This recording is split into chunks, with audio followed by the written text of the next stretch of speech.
True Talk, brought to you by TRULAND Equipment.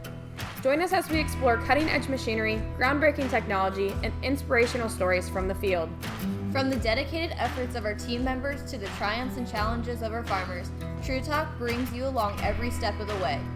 Whether you're a seasoned agriculturalist or simply curious about the industry, tune in to discover the fascinating intersection of technology, agriculture, and green machines. True Talk, cultivating true conversations.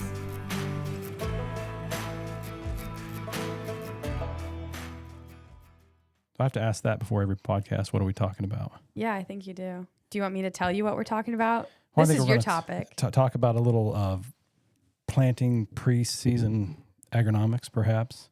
Yeah, so I think specifically, obviously there's not a lot going on agronomically. Like we know where we're at, we know what we're looking for. Right, but it turns quick, right? A couple days of sunshine makes a big difference, and we need the rain. We needed some rain. We came in pretty dry, really and truly, through winter. Again, probably the third year in a row where we came out of winter pretty dry. So we're getting some rain.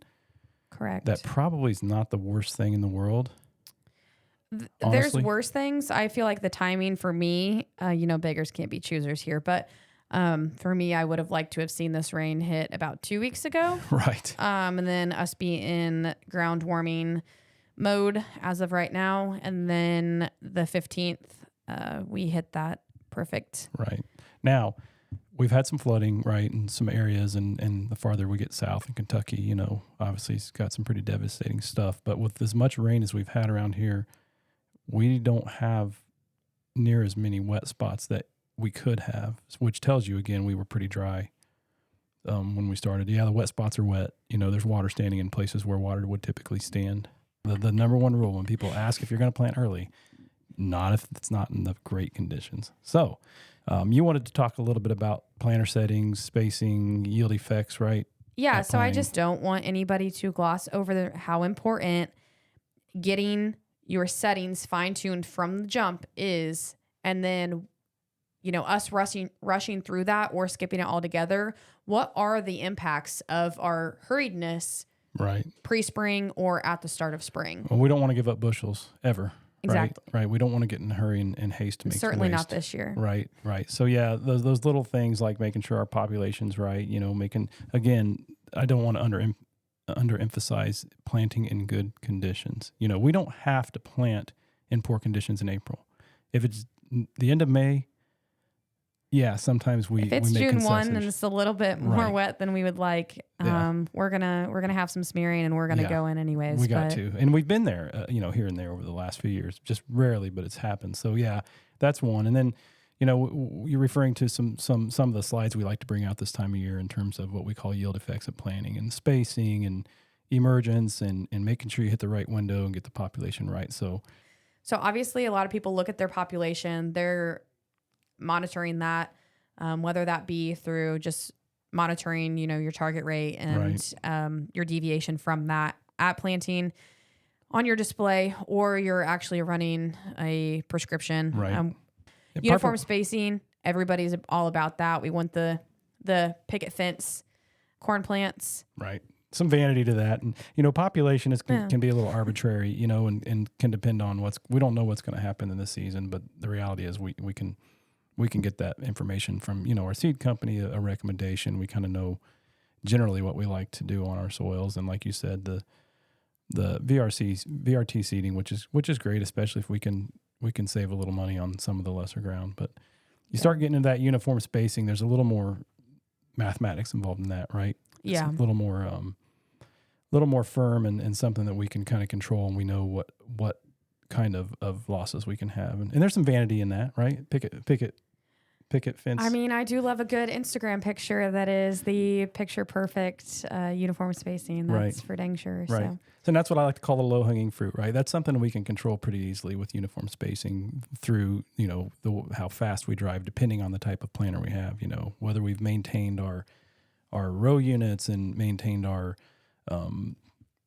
vacuum system. We understand what vacuum we got to be at, what our settings are, our seed cups, seed bowls, what have you, the different types of planters. And that's a maintenance thing. That's a settings thing. And that's a driving at a reasonable speed in reasonable ground conditions, right? Hopefully your seed bed is good and solid. So You use the word vanity, so I guess I'll use that too. As much as we'd like to see the perfect uniform spacing, there is some yield impact that comes with having spacing or singulation. Or poor spacing, right? Singulation and delivery, that's how we get our spacing, right? So absolutely. That's usually it's the lower end of the bushels compared to emergence, but it's usually 2 to 3 or 4 or 5 bushel that we can pick up, or we can lose, I guess you could say, with spacing that's not great.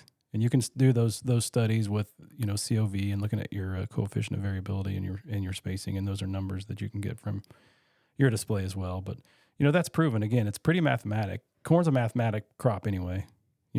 That's why so many people like it. That's right. It's very systematic, right? We have these tight populations, and we wanted to get every plant out with so much space between every plant and every seed. So we typically know we can pick up 3, 4, maybe even 5 bushel by having those picket fence stands versus stands that are just not quite as spacing that's not quite as good. So again, I call that the low-hanging fruit. To me, that's a pretty easy one to achieve, just with some settings and maintenance. Yep. And then just infield adjustments. Don't want to gloss over that. Right. That's especially important. Simple as maintaining your speed. Well, you're talking about the things we can get, the information we can get on our monitors and displays. I mean, we get so much feedback, from displays versus 20 years ago. The information's versus there. 10 years ago. Yeah, even versus 10 years ago for sure. But the information's there. We can go through our seed meters with a fine-tooth comb. We can be driving at 5 mile an hour on it. If you have a non-exact emerge planter, and we can be driving in good conditions, and something could be off somewhere, one setting or your vacuum pressure, and your display and your monitor should give that information to you. Yeah. And you need to look at it. Yeah. And that's that feedback portion of this too. So maybe you just need a slight vacuum adjustment. Maybe you need to go back and maybe you have brushes that are worn that you missed, or maybe you have a doubles eliminator, right? That's needs just a little bit of adjustment or something like that. So the information's there. Again, that's why I call it low-hanging fruit. It's very achievable. The picket fence stands they're a given with exact emerge, but they're still very achievable with non-exact emerge planters. Things that we can control, there's some things that we can't control. Uniform emergence has always been probably the biggest effect on yield of the 4 things that we talk about. And I think so many people just look at this and they say uniform emergence, oh, Mother Nature, oh, germ. And I just think that there's so much more to it. What you can control versus what you don't control, right? Correct. Because you're looking at the same thing I'm looking at. We talk about seed germ is a thing, but seed germ is pretty consistent, on any given year, I mean, seed technology is beyond. You want to talk about our technology has improved, so has theirs. That's right. Good germ is good germ, period. Well, the quality of what we're putting out there, the quality of raising that product, how we're treating that product, the sorting, right, the grading, and then the treatments that we're putting on these seeds. We've done a masterful job of getting the most. Now, there's going to be a seed out there that doesn't grow, right? I mean, it happens. You just come across one. Sometimes it's at the perfect depth, and it's at moisture, and it looks good, and sometimes it just doesn't grow. But we've, that's why there's a percentage of germ on a seed bag, right? There's very likely going to be something in there. But that's the one thing that's probably a little bit out of our control. Okay, you say, what about soil temperature and soil moisture? That's kind of out of our control. How do we control what we do with soil temperature and soil moisture? We choose what day we plant. Yeah, we just talked about it, right? Wisely. Right. We don't want to plant wet, and we don't want to plant cold. Sometimes cold soil can give you some wet soil characteristics, right? If you plant in really, really cold soil too, it can be kind of tough. So there's not a lot of good air pockets in cold soil when you smash it down. So, right, soil temperature and soil moisture, huge effect on uniform emergence. So what we do, we try to plant when the soil is going to be warm enough to give us good germination, and we try not to plant in super dry soil or soil that's too wet. So yes, Mother Nature controls those things, but we control how we deal with them. Yeah. And then the other two obvious ones are seed depth and seed to soil contact, right? Seed to soil contact is incredibly important, and uniform seed depth. How do we control those, Jordan? One would be the correct downforce. Yes. On your planter. Right. And understanding what that means. So Right. There's a lot of conversation about downforce. Again, what has changed in the last 10 years? Right. assuming that the soil's in pretty good condition, there's adequate moisture there. Assuming all those things are good, then we move to downforce. So I always bring this obvious quote out, and I have to bring it out every year. So we set the planter to tell us how deep we want that seed, right? Mm-hmm. But it's the downforce that makes the planter put it there. Yeah. So no matter how deep or shallow you set that planter, it's the downforce that makes it happen. Yeah. So then we move on to what is good downforce. Jordan, what do you think good downforce is?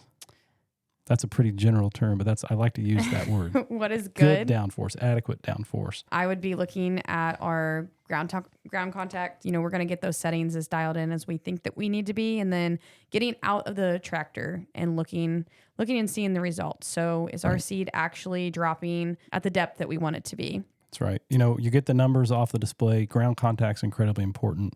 We still have a lot of air systems out there. We still have some spring systems out there for downforce. We've obviously been making a push on individual row hydraulic downforce, which is awesome. Yeah, the RHD, that cannot, yeah. If you have any type of variability, the responsiveness of that system, it's amazing. It pays every time you test it. But yeah, right, those are the settings that we do on the machine and look at in the display. But ultimately, the agronomist here wants to go back and look at what things look like on the ground, right? Yeah. So as we talked about before, the one of the most obvious visuals is your track, right? Your wheel track. Yeah. Your gauge wheel track. So we want a well-defined track, right? We don't want a bunch of clods. We want that, we have to firm up. We don't want compaction too much downforce, but you have to do some firming up, right, of that seed trench. We got to do a little bit of firming to get that track and to get those side walls to stay intact so we can drop that seed in there. We don't want dirt falling in when we're trying to plant. We don't want clods falling in. So we do have to have enough force to firm that. I like to use the word firm. We don't want to compact. We want to firm. Yeah.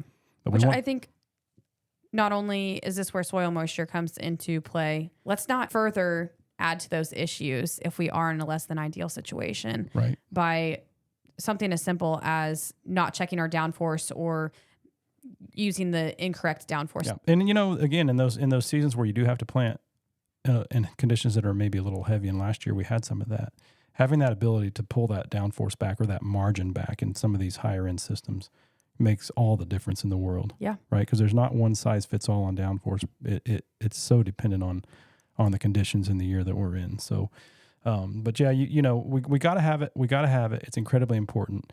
And having light downforce is it's just as dangerous as having downforce that's too heavy, right? If we can't get that seed consistently placed, if we can't get that trench firmed up just enough and the sidewalls firmed up just enough to hold their position until we get that seed in there and to get naturally close them with a good solid closing wheel. That's the goal. So yeah, I mean, if you're too light, that goes back to your uneven emergence. Absolutely. We are giving up the most bushels just by the first few weeks of that corn plant being in the ground. Yeah. Yeah, absolutely. And it's an easy fix. And, when you're walking in your fields, let's just say your corns are 6 or 8 inches tall and you're walking in your fields and you find that stunted plant, 9 times out of 10, you can dig that plant and find out that the seed was shallow, right? Yeah. There was something there. Something happened. Maybe that planter unit rolled over a clod. Maybe someone was driving too fast and we had some bounce. Yeah. You can pretty much almost predict why that corn plant is so much shorter. And then fast forward to... But the same goes for your spacing. I mean, if you see a gap in an otherwise relatively uniform row, chances are that seed either, one, didn't get dropped, or probably more often than not, I would say it'd be planted too deep, especially if we're talking about downforce. Right. Or sometimes if you have a gap, you have a double right next to it, right? Yeah. Something like that. So back to that singular. But if you don't see that.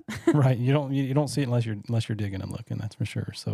So yeah, I mean, downforce is critical, and it's not complicated. I think we make it complicated, but I just like I have my checklist that I like to go through. We're going to look at the wheel trench. We want that defined wheel trench. We want it to look nice and clean.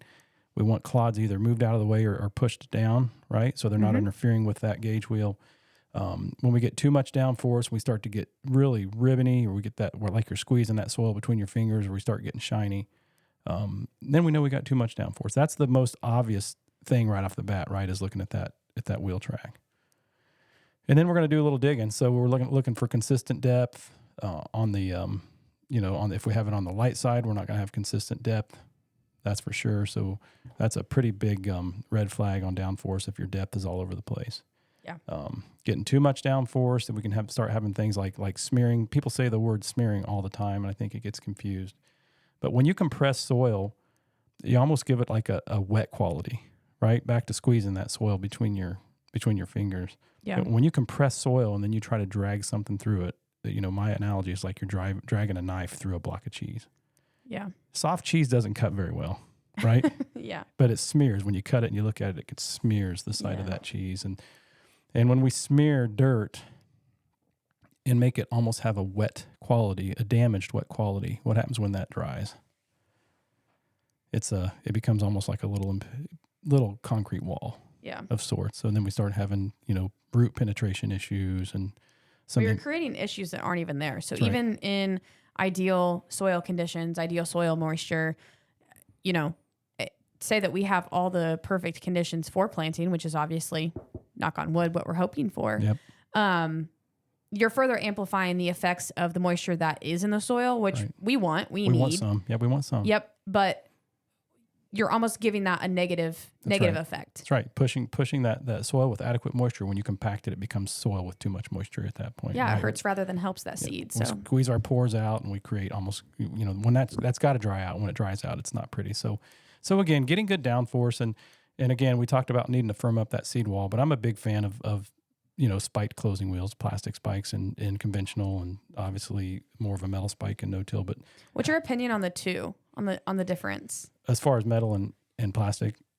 No, like a spike and a rubber. Rubber. To me, rubber and closing wheels almost close a little bit by compaction in a sense. Yeah. Right? They're pushing and spinning. And if you watch, all you have to do is watch a YouTube video of a good plastic spike wheel in slow motion and watch how that crumbles that seed trench from the bottom up. Mm-hmm. Crumbles that sidewall, from the bottom up, and fills that seed. And what that does, it puts that lower moist dirt up against that seed. It kind of crumbles any slight bit of compression or compaction we might have done with our downforce. It usually destroys that. And the idea is to get a nice, good amount of dirt, not squeezing that seed, but just around that seed. So you've got great seed-to-soil contact. You've got moist dirt up against the seed. And the reality is, if you've done a good job with your downforce and you have a good closing wheel, when you go back out there to dig up that seed, you're not supposed to be able to tell how it got there, right? There's no evidence of any of that stuff running through the soil when you dig that seed up. Yeah, I've never thought about that, but yes. And that's a lot of times what a good downforce followed by a good quality closing wheel will give you that effect.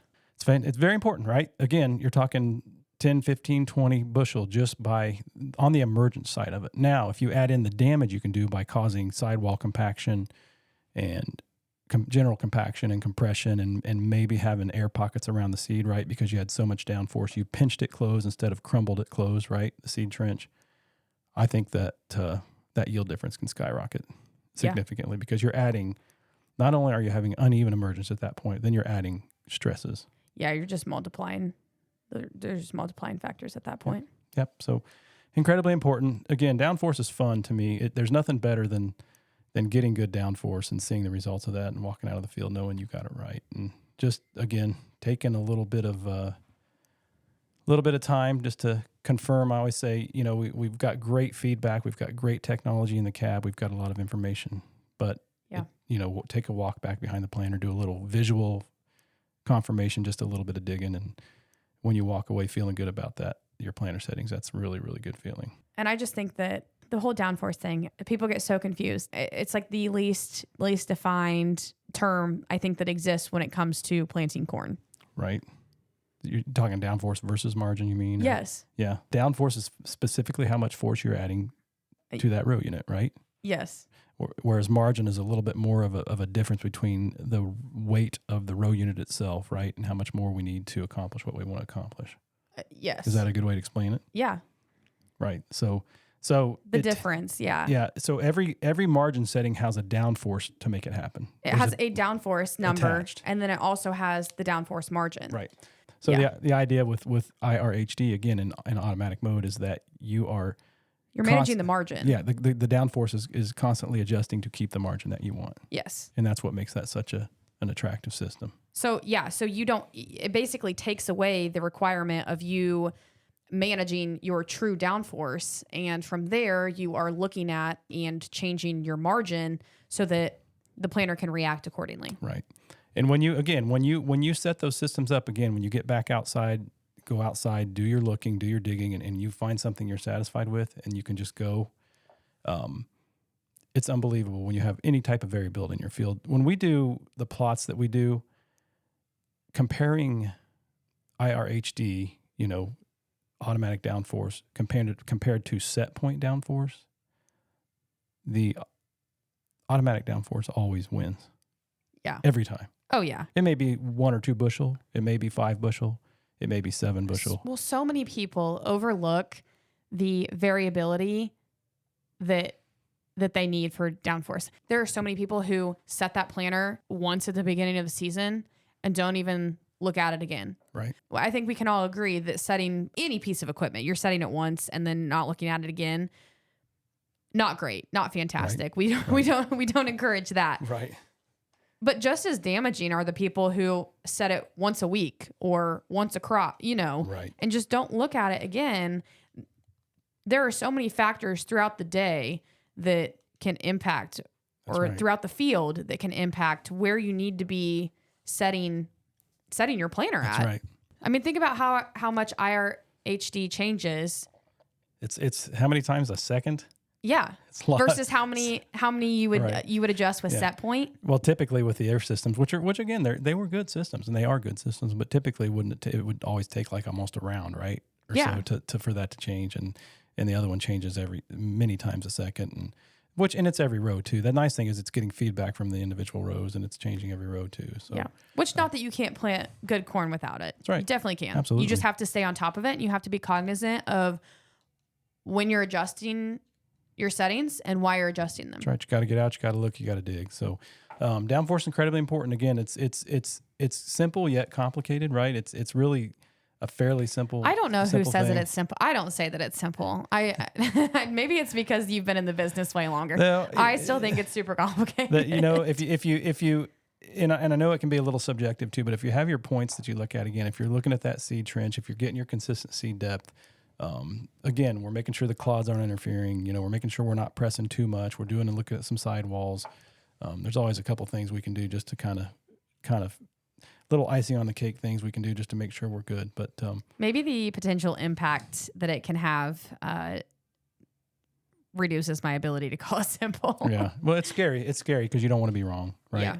So then the last thing we always say, and I got to ask this. So if you can't get it, if you're not really, really satisfied, you don't think you can get it perfect, should you err on the light side or err on the slightly heavy side? The heavy side. Absolutely. and why? It's seed depth, right? Consistent seed depth. Because if you err on the light side, you're going to have some seeds at inconsistent depth. And it may not be a huge difference, but you want to keep that consistent seed depth of around 2 inches. So yeah, just a couple again, planting time agronomics. So anything else on your mind as we get ready to go? I just want everybody to make sure that they have the customer support number stickers in their cabs also. Yep. Absolutely. Call center. Please call us. Yeah. More than happy to help. That number is, you going to shout it out? It is 260-296-2391. That's right. And please listen for the menu of options. Most of them will be in-field and operational assistance. But if you're having issues with subscription or data, there's an op center line and subscription line as well. Yep. And that's the best deal we have as a dealership. Yeah, I would say just call center. If you haven't gotten that, we offer that at a really reasonable price. If you haven't bought that, please consider it. It's unlimited call support, and we've saved a lot of service calls over the years with that service. So yeah, if you haven't got that, please encourage you to talk to your salesman or your local IS person about that.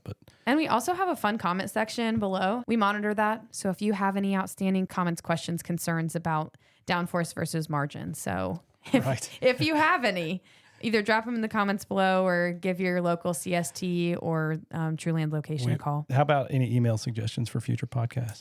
Yeah, if you have an idea for something that you'd love to hear on the podcast, or you have a suggestion for a guest, we love having customers on here.